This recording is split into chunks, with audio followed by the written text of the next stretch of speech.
What's up, everybody? Here we are again. We're back. Here we are again. Is it a surprise? Not It's at all. absolutely not. It's not. Because my name's Trent. And my name is Mark. And this is Geek Off the Street. the greatest podcast of all time. Talk about geek culture, pop culture, whatever else we want. Deal with it. Oh, man, you actually went to the... No, yeah, I'm serious today. Study it. I'm not even playing. Yeah. I'm not even playing. Because this week's no exception. Right. Because we're going to be covering the final show, series, manga... Creation that yeah. has been gifted to us. Yeah. Yeah, as a last thing. Lots of words there. Yeah. But we're covering Sandland. Yeah, or Sandland. Sandlot. Sandlot. We're covering Sandlot too. Yeah, you L7 weenie. No, that's Sandlot. But no, Sandland. We're covering. Yes, that makes more sense. Yeah, Akira Toriyama's last series or last thing, series that he worked on. At least last series that's been animated and whatnot. Yeah. And just they dumped all the episodes on. Well, they dumped the 6 episodes, first 6 episodes, which are like a remake based on the Sandland movie that was made. Yeah, okay. And then the second part of it was a new arc. Yeah, that, which was cool. Yeah. So 13 episodes total. It seems like that's probably it. Maybe somebody will take over the reins at some point, but it seemed pretty final. Right on. And whatever else comes out might not be directly Sensei Toriyama's vision, so that could get a little dicey, but right, but that's what we're gonna get into. Essentially honor his last show.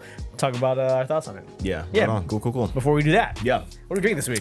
Today we are Tell 'em, drinking. Mark. Yes, here we go. We're talking. The drink is called Blood and Sand. It's an old drink. Looks like it was created like somewhere in the 1930s. Yeah. But in honor of the show. So pretty simple. It's just 3/4 of an ounce of sweet vermouth, scotch, orange juice, and cherry liqueur. Yeah. Or cherry brandy, either one you can throw in there. Yeah. And shake it up with some ice, pour it in your glass. If you want to do a little bit of the orange twist in there too, kind of get the aroma and the acidic in there.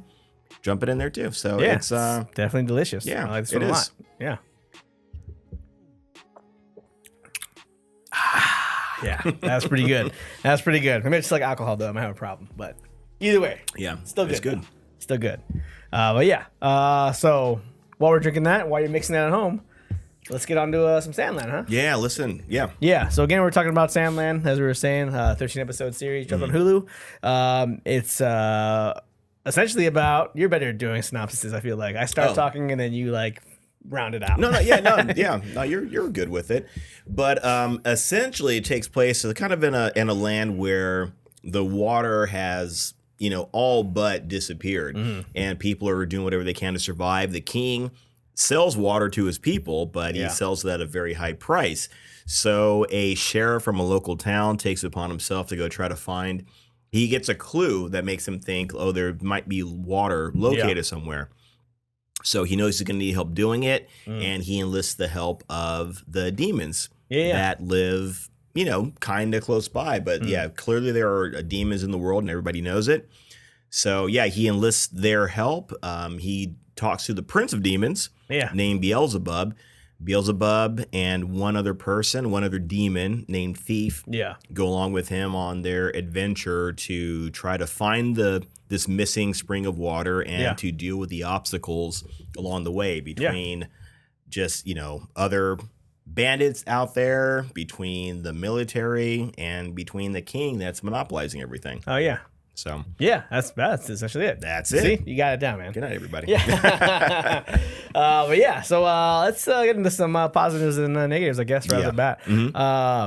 This show is nostalgic to me, even though it's a new show. Yeah, it is. Well, I guess the manga came out a long time ago. I remember. Like I said, I remember reading it when it came out. So it was somewhere around the early 2000s. It wasn't 2000 itself. It's a good while ago. And I'm not sure when the movie was released, but the story is older, you know.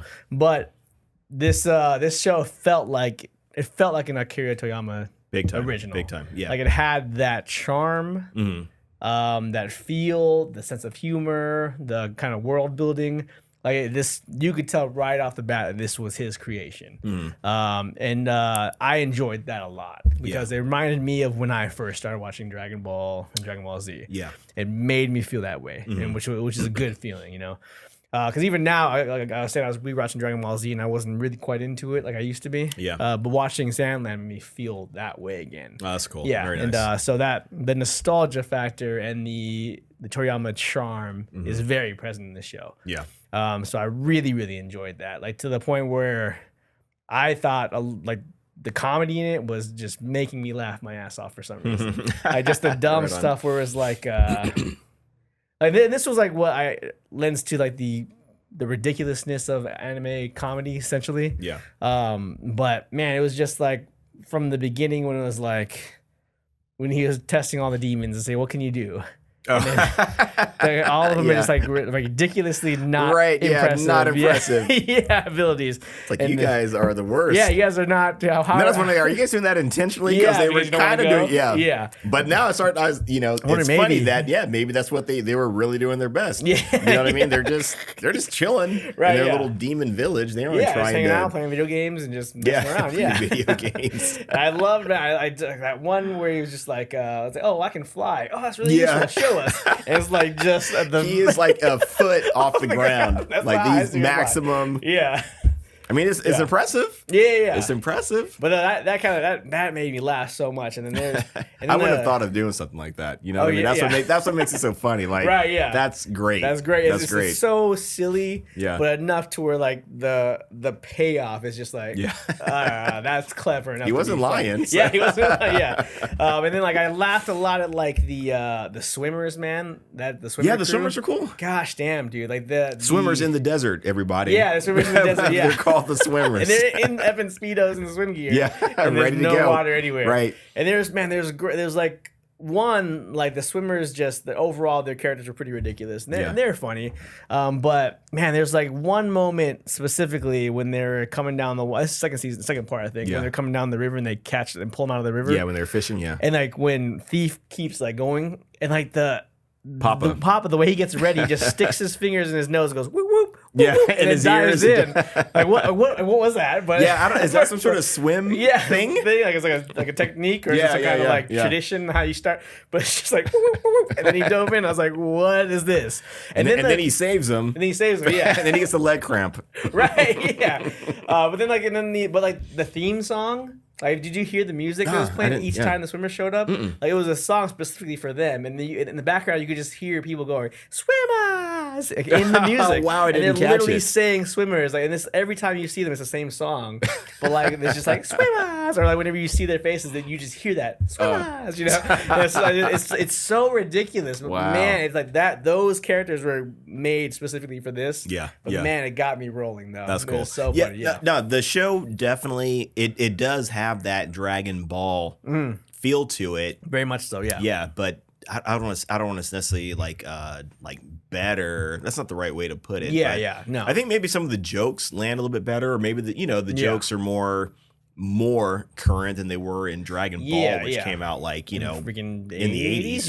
Yeah. So definitely more refined comedy, I think. But it also had like it lended that innocence also, the kind of innocent like comedy, like just like Beelzebub, like just slapping everybody or chasing down the swimmers, just to give them a slap, and then he's like, all right, I did it, and then, and then it's kind of silly and jokey, but like it's innocent too in a lot of ways.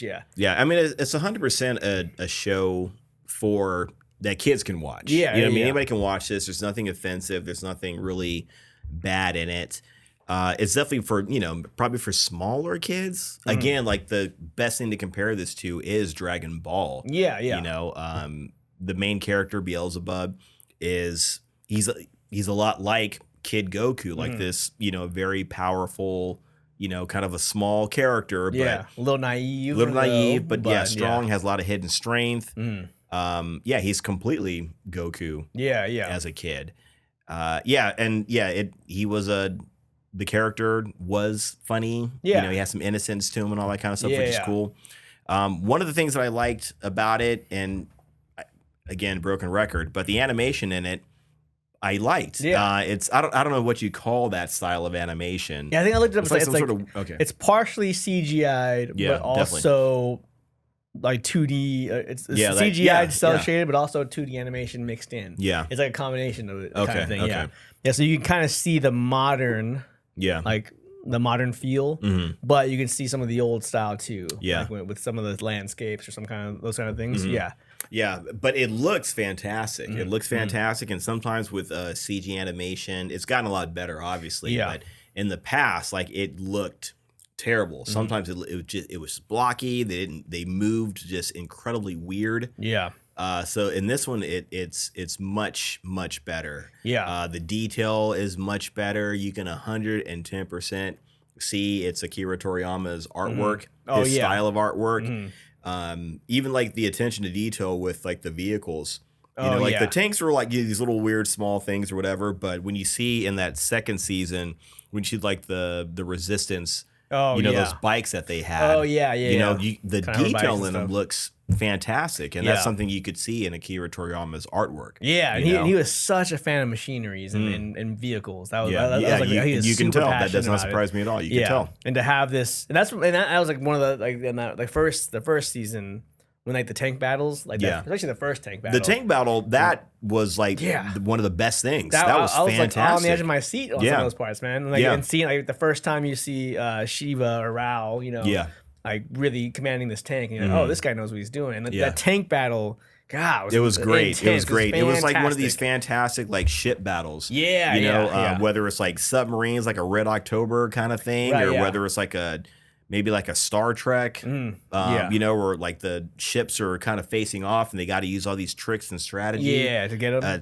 It was great. I was surprised how engaged with it I was, because I really didn't see it coming. You know what I mean? Like that I would be that, kind of sucked into it. Right. Yeah. But because you think like, oh, he's gonna shoot him, he's gonna beat him, he's gonna take off, but they were doing all these tricks, all this strategy, and the trick too, making a good battle like that is the opposite side has to be capable as well. Oh yeah. If it had just been Rao, or like you said, General Shiva, same person, same character, just him just one-sided victories, just juking around and blasting them, it would not have been that great, but it was definitely the highlight of the series. Oh yeah, most definitely. Yeah. And then you can see like the details on the tanks and stuff, and the machinery, which was all played into that. Like you can tell he loved this stuff. And he put his focus on it. Even to the point where the action was amazing. I almost felt like did you see Fury with Brad Pitt? I hadn't seen it. Yeah, and Shia. Yeah, Shia. There's a couple of I'm on a first name basis with him. Oh, so. Gotcha. Yeah, a couple of great tank battle scenes. Now wouldn't think it's like two tanks fighting each other, but man, it was amazing. Like the strategy. Yeah, strategy. So it felt like that in a lot of ways. So yeah, so that was fantastic. Yeah. Let's see what else. Any positives you had? Let's see. I wrote a couple down here. Yeah. What else? The artwork was fantastic. I'm gonna jump into, I guess, the second season a little bit. And I think you started mentioning this too about the whole world building thing. I think by the time the second season rolled around, or if you want to call it a second season, I was a lot more engaged and much more curious about that world. Because now I was starting to see like, okay, this is an interesting world. At first it's just, there's some people living in the desert. Yeah, and there's some demons. The whole world is a desert or something, right? But you can see that it's clearly not. Once they start getting into other demons, still connected to them, but other demons, and even with the angels, it started to get more interesting. It's a new layer. Yeah, exactly. And it was some great world building, because now I was more curious about this world and how it works and everything else in the world. And I really started to think, I wonder if, like the whole creation of Sandland, if it was just like maybe the companies asked Akira Toriyama to, come up with something new, give us another, something like a Dragon Ball kind of thing, or Dragon Ball Z, whatever. So he, brought this out. Or maybe it's something that he's had in the back burner for a long time, because it doesn't go any further than what we've been given. So I was curious about that. Either maybe it was just like some sort of side project. He's like, oh, I kind of got this. Maybe the studios asked him to do it.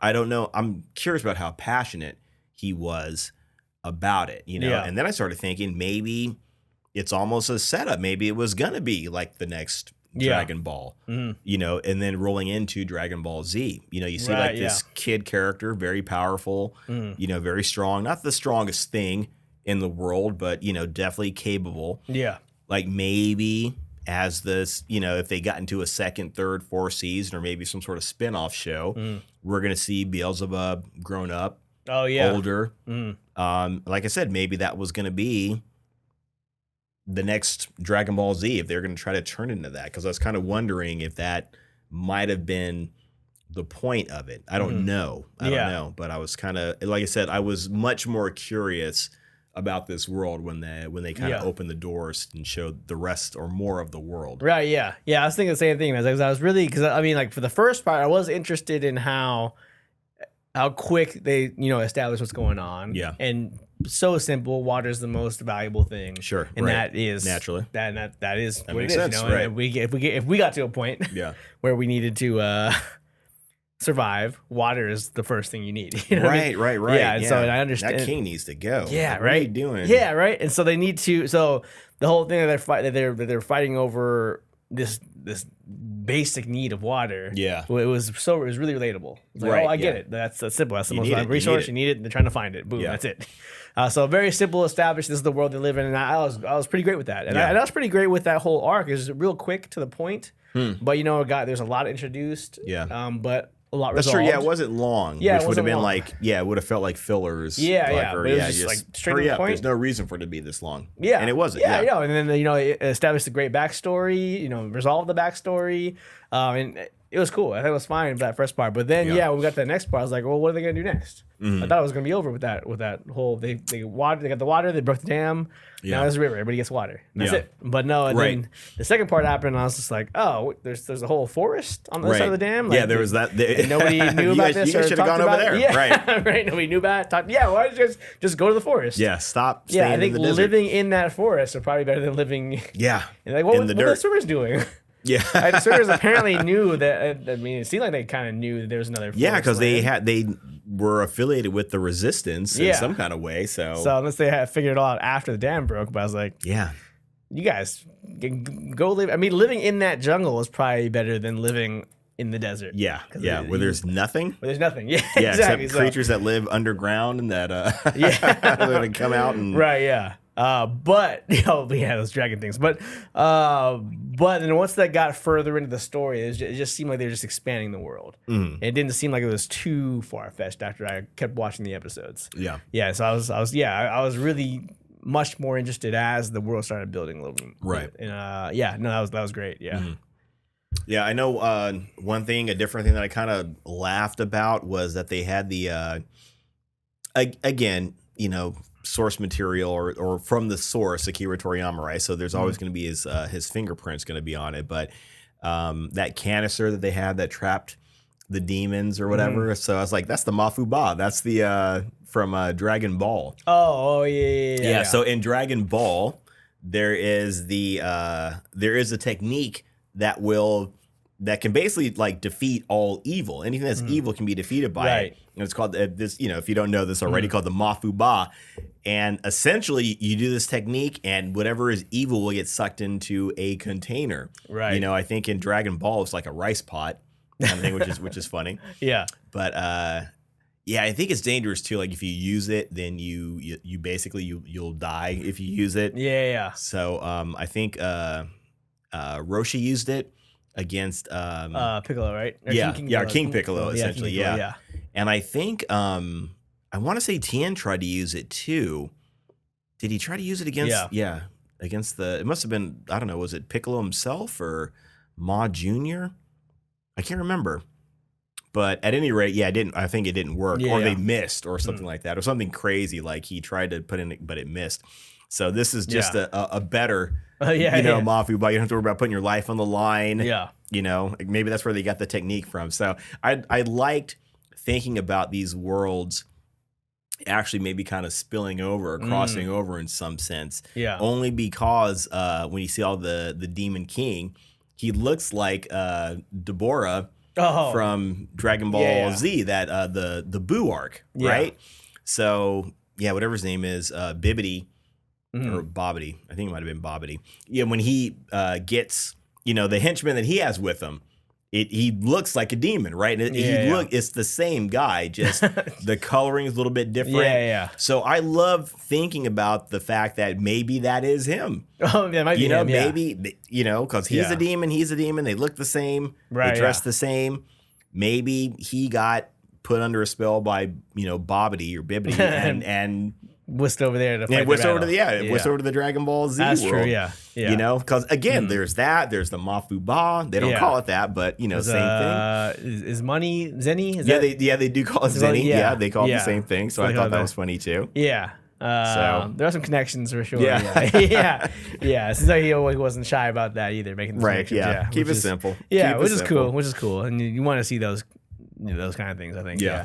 I also, and then back to the angel. I like that they kind of swapped it where the demons were basically thought they to were be good, bad, but were kind of good, and the angels were the jerks. Seriously, like they're evil, like really truly evil. Especially that one. Especially that one. He was like really misguided too. But what was interesting about him is that he kept the narrative that like you are the evil and I'm the hero, right? And even when he's like destroying things and becoming like bad at worse and worse, using people, but he's still holding on to that I'm the hero, right? And I have to get rid of the evil in the world, which is what somebody like that would do. Exactly. That thinks they are, the end all be all, that they are the gift to humanity, kind of thing. When people think that way, then because there are parts where he would turn around and he would do something like terrible, and then point the finger at Beelzebub. It's like, dude, that was 110% you. You're being bad. But of course, he's gonna be that justify way. it in his mind. So that was pretty cool. That was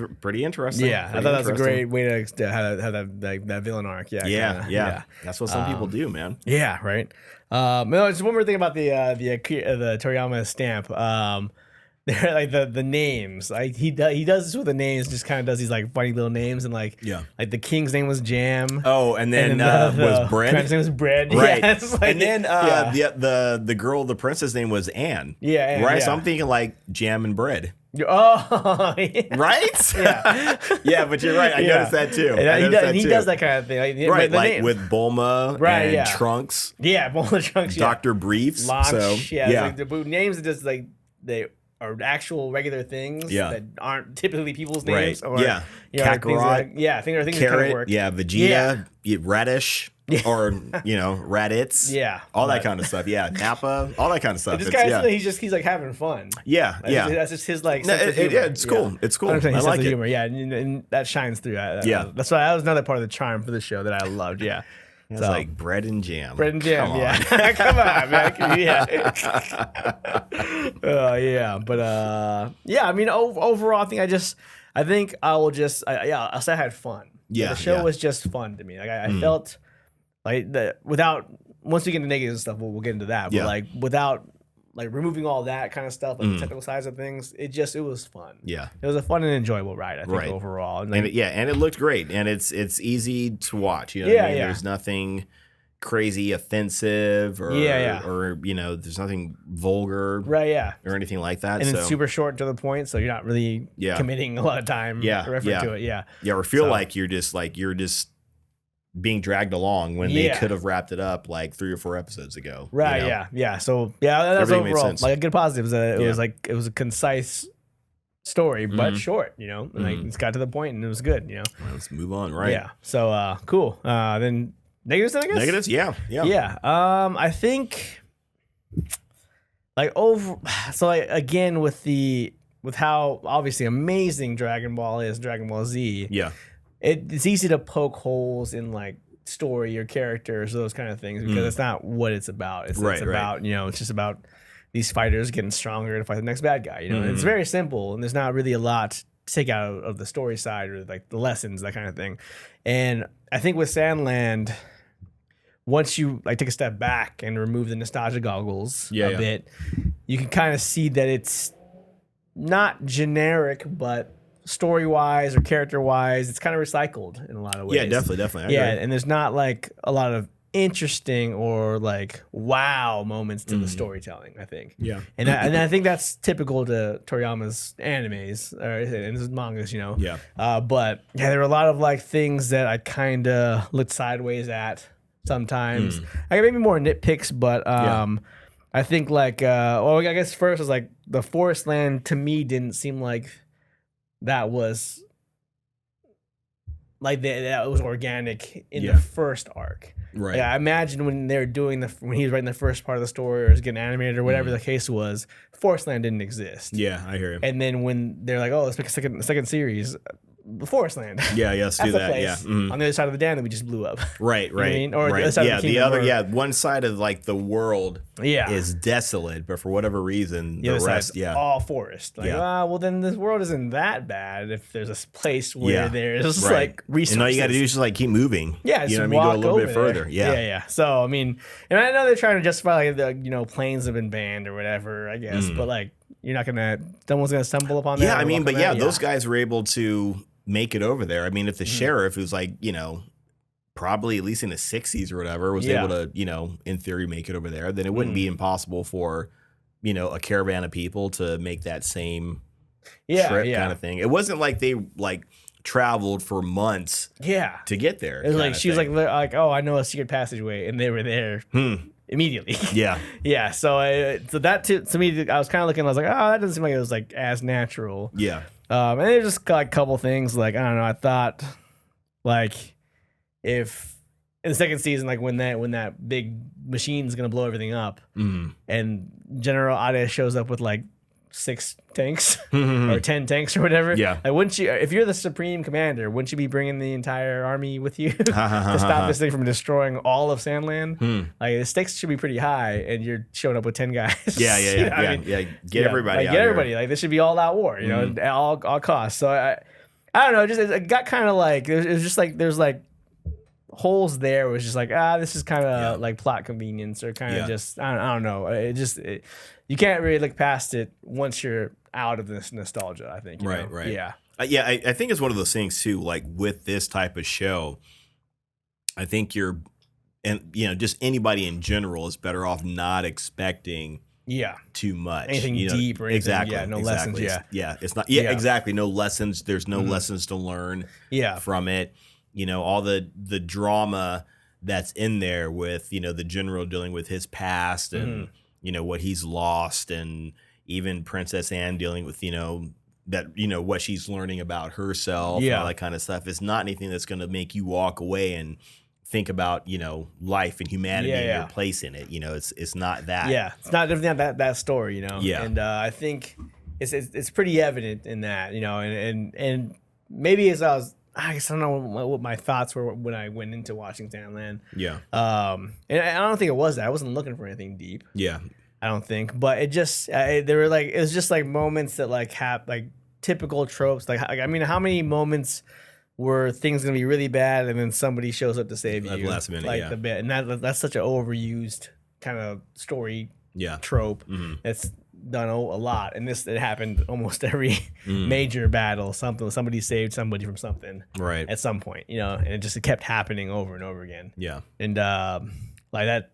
I don't know how many times are we gonna do that. Yeah. And again, this isn't a show. I think if you you can't look at it, as an adult. You know what I mean? You can't go in there with that analytical mind, right? Yeah, and start. Why aren't you doing this? Why aren't you doing that? Because you'll be able to nitpick it, basically every episode, right? Yeah. So and I agree with you. But like like you were saying, it's not that kind of show. So I try to resign myself to that fact as best I could, not to expect too much. So and unfortunately, when you do that, though, like there's only so much, that you can get excited about it, because even when the show first started, a few episodes, it was like this is all there were some funny moments, but I don't know, maybe again it's not anything it's for kids, right? So I wasn't really excited about it. I didn't really start getting excited, so to speak, until that second season rolled around, and the world started to expand, and Yeah. I was a little more curious about the world. And now I don't even know if we're going to get anything. Right. Which, it's kind of, I don't know if that's disappointing or a good thing. I don't know. Do I want to see more? I don't know. Yeah, it's kind of like watching Dragon Ball. Yeah. With those first 6 episodes, and then Dragon Ball Z starts, but you only get 6 episodes. Yeah. It's like, wait, well, where's the rest of Dragon Ball Z? Let's do that. Yeah, where's the rest of that? But it's not coming. Yeah, yeah, it's kind of like that. It's kind of like that situation. Because I think I think I don't know if I were to really break it down. I think I do overall like Dragon Ball better than Dragon Ball Z. I think if I was to actually really take a step back and look at it. But Dragon Ball Z is better in most other ways, though. I think most other ways, as far as action or characters or abilities, that kind of stuff. It's or animation. It's better in almost every other way. I think so. My point, I don't know, but I think I think there was a lot more that we could have gotten out of the show. But I don't. Maybe we don't know. Yeah. Is there going to be another season? I mean, was it popular enough to warrant another season? It almost feels like it was one of those things where because it has Akira Toriyama's name on it. Yeah, yeah. And it was clearly already in the works. It's not like they went and they did it after within the last. Yeah. Yeah. But it seemed like this was more. It felt like this was more of like a fan service. Honor Akira Toriyama type of thing. Like, this is for the fans. We're just gonna shoot it out there. We're not really trying to make money on this. We're not really trying to build a franchise out of this. This is just for his fans, and enjoy it. I hope you enjoy it. See, my only thinking about that is that doesn't feel like something a company would do. Right. You know what I mean? Like a company would be like, maybe they're just kind of trying to throw it against the wall and see if it sticks. Maybe. Yeah. Maybe. Again, comparing it to Dragon Ball, maybe they think they can, kind of capture that magic again, where we're going to make something simple, very almost childlike in a sense, get an audience, get a fan base, blah, blah, blah, and maybe it'll take off like Dragon Ball into Dragon Ball Z did. Oh, yeah. Maybe that's the game plan. I obviously, I don't know. But yeah, I don't know how much more I want to see. And I didn't hate the show, again, because I think, like I said, you look at it in a certain context. You look at it, this is what the show is. I don't know if another season came out, would you watch it on your own? Even if we were going to cover it, would you? I think, I don't know, because it depends on how much of it is adapted from what Akira Toriyama wanted. You know what I mean? Because you can't, I think, emulate an artist like him, you know what I mean? But obviously in general. Yeah. But, he has a very specific style, specific sense of humor, specific animation style, and specific way of telling stories. Yeah. And I don't know if there's another person out there that can capture that the same way. Right. So I mean, not necessarily excited. If we got another season, I'd watch it. Yeah, I think I would watch it too, just out of curiosity, see if they did expand on it. Right, yeah, see where the story goes and where the world, where the world becomes. But as of right now, I just kind of take this as is, like, this is a final thing from Toriyama Sensei, and I'm happy we got it. I'm happy we got one last thing from him. Yeah, and I'm cool with it being done. Like, I don't think I need to, not for a reason, not for any other. It's not that I disliked it or anything. Not because I don't want to see more. But I think if he was still alive. Yeah, that's the thing. Sure. Right. Yeah, if he's still alive and he still wanted to keep doing it, and there was more story to tell. Let's see what he does. Yeah, I'll be interested to see what. Because now it's just going to be, they're going to go through some of his notes. Yeah. So this is maybe, and then it's always the case. It seems like. Well, I shouldn't say always, but in America, when people take a franchise that others have done, we've kind of made the comment, or I know I've definitely made the comment where when lesser creatives get their hands on it and try to do something with it, it doesn't work. It's never good. Right. And you could probably make the same argument for even with Dragon Ball Z, like when we got Dragon Ball GT. Oh, yeah. Like, he wasn't involved with that until like later on, you know, when they were like, please save us kind of thing. Yeah. So yeah, we don't know what we're doing. Yeah, we don't know what we're doing. We don't. Yeah. We didn't know how to drive a car. We just got in and pushed it in the middle of traffic. And now everybody hates us. Yeah. So yeah, and then again, you can make the argument with a lot of, you know, the popular franchises that we have in America. Yeah. I'm gonna let you do the math on that. Yeah. So yeah, that's always the concern, I suppose. You know, and especially, you know, since he's no longer with us, it's, you know what I mean? It feels like it's just gonna go. Yeah. If they did anything, it'd just go downhill. So yeah, I think so too. Yeah, so I'm cool with it being done. Yeah. That's it. We got to something that we can, you know, more or less enjoy. Yeah. You know, have a laugh, you know, and remember Toriyama Sensei, but I think I'm good on this show. Yeah. Especially since he can't be involved anymore. You know? Yeah. Yeah, unfortunately. But yeah, I don't know. I guess that was basically it. Yeah, I mean, there's I think so. there wasn't too much. I mean, it was a fun ride. Yeah. I enjoyed it. The charm was there, and it felt like something that he would make. Yeah. But outside of that, like I'm not writing home about it necessarily. Yeah. Other than, you know, I laughed a lot and I felt nostalgic. Yeah. And like, again, this is something your kids can watch. Yeah. You can watch with your kids or whatever, and you're fine. If you're an Akira Toriyama fan, you might want to watch it just because you're going to get all the feels that come with it, kind of thing. But yeah, it kind of seems like maybe this is where, you know, kind of call it, unfortunately. You know? I agree. So where are you sitting at as far as drop what you're doing? I think I'm at, that's a tough one because maybe stream it. Yeah. Because you have to really love and also care about Toriyama's work to probably feel the same way about this. Yeah. I think. And again, like Dragon Ball Z is a huge part of my life and part of my past. Yeah. And it's really defining in a lot of ways. But Dragon Ball Z now is not my favorite anything, I think. Yeah. At this point in my life. So yeah, I would say unless you're like a diehard Toriyama like fan, then, you know, stream it. Right. Yeah. No, I'm with you. I was gonna say, I'm not even sure if I would even say streaming it. Basically, you know, again, Akira Toriyama fan, then you probably want to watch it. If you have, if you're looking for something to watch with your kids, Oh yeah, this isn't bad. Yeah, So yeah. check that out. Like I said, it's nothing really extreme at all. Even like the demons in this are like, they're just likable, like they're Pokemon. They're just likable little things running around. I still can watch Dragon Ball Z and enjoy it. Like, I think I was watching it like a few months ago, maybe sometime around February, March, I was watching Dragon Ball Z.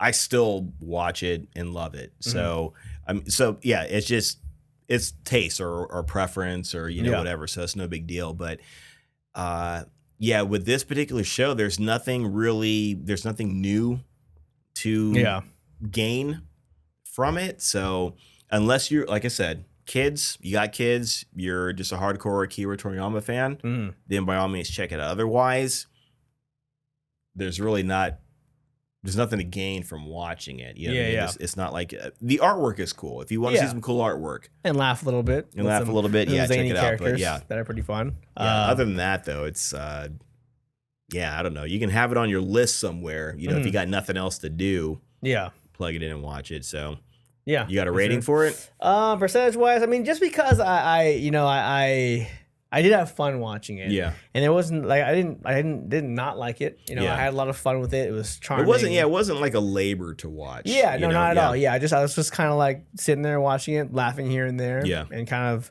enjoying those parts about it, like the charm aspects of it. The story, that kind of stuff, that doesn't really leave any lasting impression.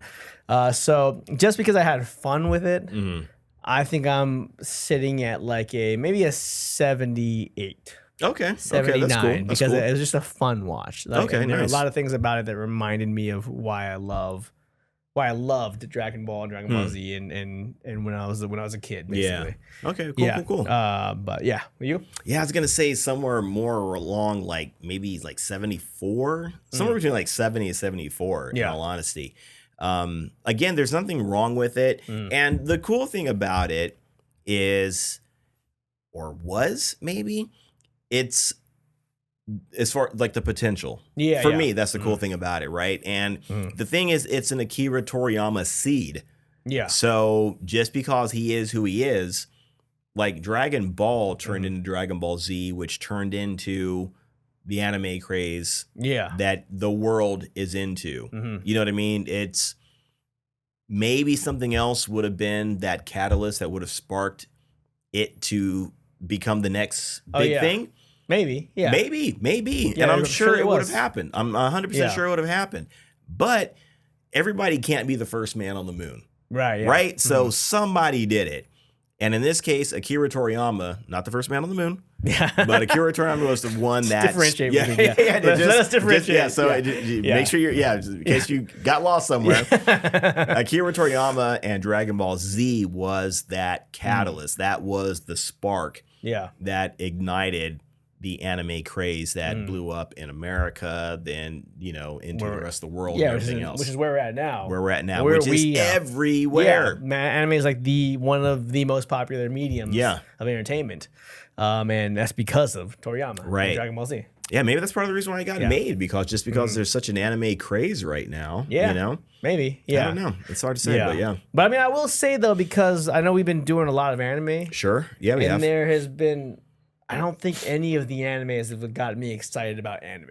I hear it. Yeah. Like none of them have done it for me. And if you guys go back and watch all our episodes, we covered a lot of anime. Yeah. I've been trying to watch what's popular, and nothing's really gotten me excited. Yeah, and I've enjoyed quite a few of them. Yeah, and I liked a lot of them. And even with like Jujutsu Kaisen, we talked with CJ. Yeah. And there's a lot of great things about the show. Yeah. But there's something about it's not getting me hooked. Now, even though Sandland was not like the greatest show ever, this is the closest I felt to being really excited about anime. Yeah, to being excited about anime because I was just having fun. I was laughing and having fun with these characters. Yeah. And not to say that it was better than any of the shows that we covered, because it really wasn't. It's just it's different. It's a different thing. It just felt like I was having more fun because of how I felt when I was watching this when I was a kid. And I think I don't know. That's a part of it. That's cool. But, that's cool. So. Yeah, that's my last point, basically. Yeah. Nice, man. No, that's 100% okay. Yeah. If that's how you felt. That's 100% cool. Cool. So, yeah, man. All right, man. Yeah, that's Sandland. Yeah, Sandland. So, make the decision for yourself. If you want to check it out, check it out. Yeah, and if you guys do, let us know what you guys think. Yeah, please. Yeah, and you can let us know what you think at the GOTS Pod everywhere. Yeah, the GOTS Pod everywhere. Yeah, that's our tag everywhere. Whatever you go on, that's what it is. I know that because I've been filling out all these, forms and applications for a lot of the conventions and all this stuff going on. So nice. Going on, everything's at so now you know the GOTS Pod. Yeah, you know all the URLs and everything down in your head now. Yeah. HTTPS. Yeah. :/. Yeah.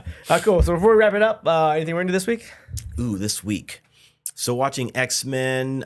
You know what I did watch? It was a couple weeks ago because I think we were talking about covering it. Was that Infinite Crisis? Oh yeah, Crisis on Infinite Earth. Yeah. And I know we were talking about it, but you had to buy it. Yeah. And I was like, do I want to buy? Because it would have been like $30, somewhere close to there. Ridiculous. Yeah. So it's out on Max. Oh, it's out now? It's been out for a couple weeks, and I'm glad I didn't pay for it. What? Yeah, it wasn't good. Is not so great in my opinion. It wasn't. It wasn't good. Wow. It wasn't good. That's a bummer because the comic book is incredible. Yeah, it's one of those I don't want to even say groundbreaking. It's just one of those things, like it's one of those moments in comic books where you remember. A huge moment. And that was when like multiverses were new but also really engaging and interesting. Yeah, not something ran into the dirt like it is now. But it was that was what it's based on is amazing, and it's unfortunate that it's not good. Yeah, wow. I'll probably watch it again to make sure, but just the way it was done, I think it wasn't very entertaining. if I was going to compare it to anything, Yeah. I would compare it to Rebel Moon. Oh, that bad. Yeah. Wow. Yeah. Shit. Yeah. So it's yeah. pretty In my bad then. opinion, I mean, I should probably watch it again, but yeah, just like the kind of like the blockiness of it, Yeah. like not put together well enough. I mean, that's the closest thing I could think to compare it to. Wow. Yeah. That's wild. Yeah. But if you got Max, man, check it out. And then, yeah. Yeah. And please, yeah, Don't know that I will. no, I'm not going to. Don't know that I will. Yeah. Yeah. No, you should watch it and then let me know because I only watched it once and maybe it's not, maybe I'm being too hard on it. You know, it could have been anything when I was watching it, blah, blah, blah. But yeah, watch it. And right. if you don't mind. Yeah. I mean, I'll check it out. Yeah. I started playing Fallout. I think I had like a free whatever Fallout 4. At one point I was like, fuck this game. And I was like, I'm not playing this anymore. I got killed like immediately. But well, not as soon as I got out of the vault, but like, I don't know, some bugs killed me. And then like, I had to go diving into the water to turn the valve. So I'm like, why'd you do that mission? That mission's hard. Is that mission? Okay, well that makes me feel better You gotta go out and turn the water and like, is it a side mission and the crabs come out? And the crabs come out once you turn, once you turn the valves. That's not the, and I still don't know how to use that gun. I know you explained it to me, the VATS. Yeah, the VATS. Still don't know how to use it because they had a tutorial, like once you leave the vault, and I didn't pay close enough attention. Yeah. So I was doing something else, like, I'll watch it again or whatever. Like there's no option to remember this. You know what I mean? Like in some games, there's like look at the controls. I feel like Final Fantasy does that. They'll give you a breakdown of what the whatever. Yeah. Fallout doesn't do that. Thanks, Fallout. So I started playing Fallout 4. I did beat those crabs. Oh, okay. I was like, well, fuck it. I got fragmentation grenades. Mines. Let me use that. I got grenades. Let me use that. Caught myself on fire a couple times. Nice. I got so irradiated, my character looked like he was turning into a ghoul. my pit boy guy. I'm like, okay, let me fix my rads. Some rad away, yeah. So but I started playing it again. Once I calmed down. But, nice. I started doing the same thing. I started playing New Vegas actually for the first time. Cool. Yeah, it was like $9 on the Xbox Live. Yeah. So nice. Or Xbox store. So I just bought it. I was like, I'll buy it. $9. Yeah. So I bought it and I started playing it, and it's a little bit older than Fallout 4. So it is. Oh, it is older than Fallout 4. Fallout 4 is the newest. Like, is it really? It's the most latest like single player game. Oh, okay. I think 76 that came after that. But Vegas is older. It came out before Fallout 4. Oh wow. It's on the PS3, I think. PS3, Xbox, PS3, wow, 360 maybe, that era. So they are a little bit older. So you can tell they're older. Yeah, but still pretty fun. Okay, I'm playing it, and man, this game is perfect for me because you know how I like lists. And goals. I was gonna say, I was playing Fallout 4. Like you wouldn't like this because you can just do whatever. Yeah, no, that is the truth of it. It is free roam, but like I love just like stacking up as many side quests as I can get, and then choosing it, and then like going through the steps and just going to this person, talking to this person, moving on to the next step. And I just love checking it off. Nice. That's my thing. I'm a regimented person. I like to check. Yeah, you are a little bit. Yeah. So and I love that. It's just so like I don't know. It's actually kind of like therapeutic. Oh, okay. Oh, that's cool. That's cool. Yeah, something nice and simple. Yeah, something nice, simple. Have a goal. You check it off, and you complete it. Yeah, you're like, I did it. Yeah, exactly. Right. So it's nice. Yeah. So I've been doing that too. And something I meant to say too when we did our Fallout episode was one of the things I liked is the music in Fallout in the series. Yeah. Like I love that stuff from the 30s. Like they had the in spots, like doing the music in that is fantastic, and so it's cool because you can do that in Fallout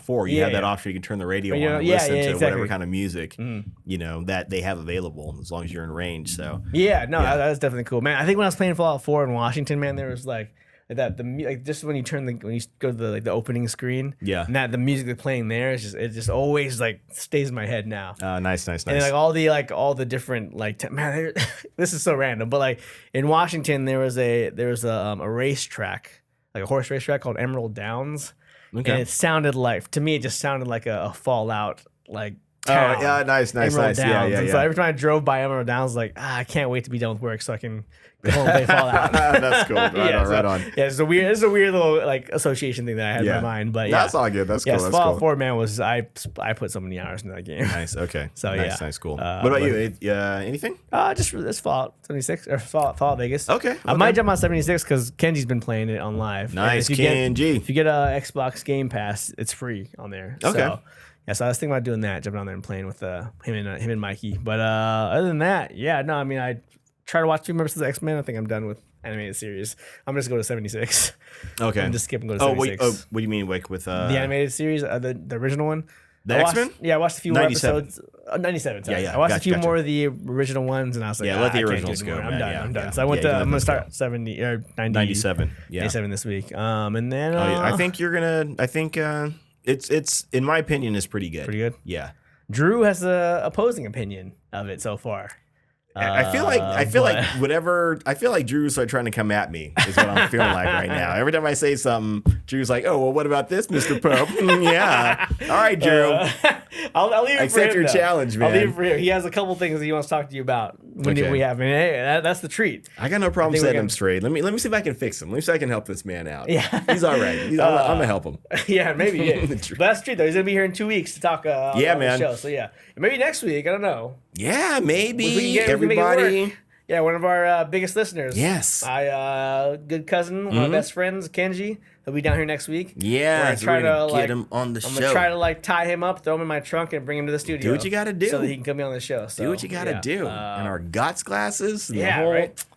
Kenji. Come on, man. You gotta be on the show, dude. You're in town, you gotta be on the show. Yeah, so that's what we're gonna be doing next week. Nice. So we're excited to do that. But is that it? That's it. That's it. Yeah. Yeah. Oh, I want a quick shout out to Melissa and Ben, some friends of mine. Ben, maybe we'll get him on the show. Yeah, most definitely. And Melissa is a new listener. Melissa, thank you for listening and doing the stuff. Keep watching, keep listening. Tell your friends. Do all the stuff you got to do. You know what to do. Yeah, you know what to most do. Definitely. For sure. So very cool. Cool. All right, is that going to be it then? Yeah, that's it, man. Thanks as always for tuning in. We really appreciate it. It's a big deal for us. Check us out at the GOT Spot everywhere. And if you can, leave us a 5-star review on Spotify and a rating on Spotify, review on Apple Podcasts. Really helps out. Yeah, and you guys know where to find us. Amen, brother. Outside of that, though, I guess my name is Trent. And my name is Mark. And this has been Geek Off the Street. Happy birthday, Mrs. Tucker. Oh, yeah. Happy birthday to my mom. Yeah.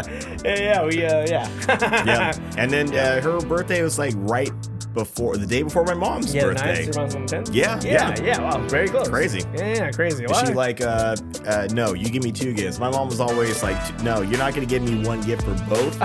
It's like, I want a birthday and a Mother's Day.